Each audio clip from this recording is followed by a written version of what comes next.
watching everything you ever held on to. I had heard about leukemia.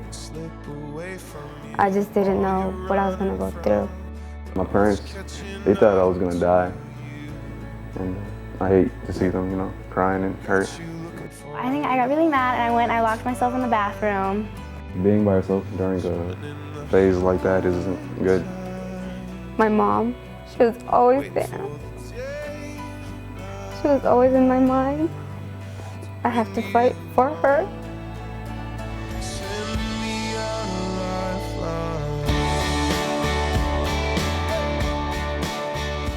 Cancer is something that changes everybody.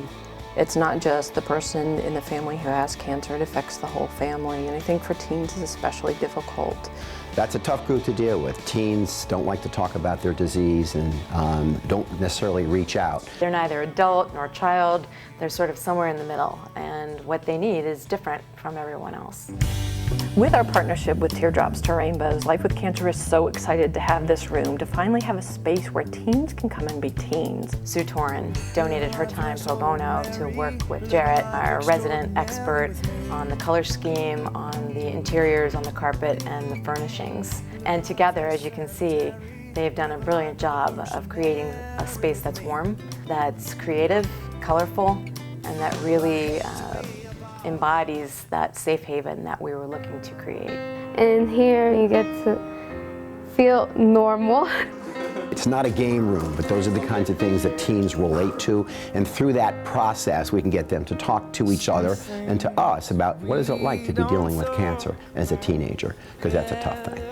I was really sad when I lost my hair because it was like really long and blonde and wavy.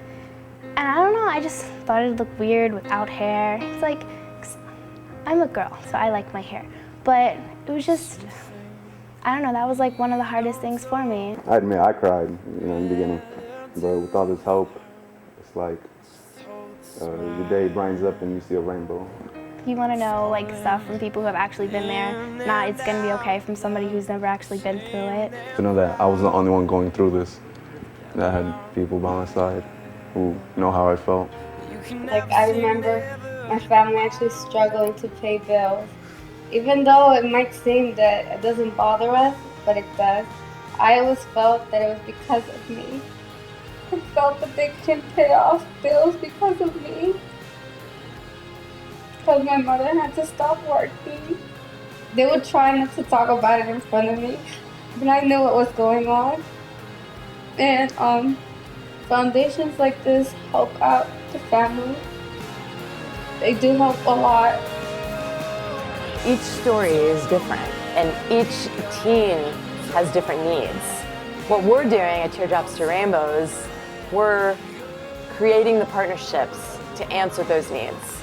So what we need is you to live a life extraordinary so they can live a life more ordinary. Thanks for being extraordinary so I can live a life that's a little more ordinary.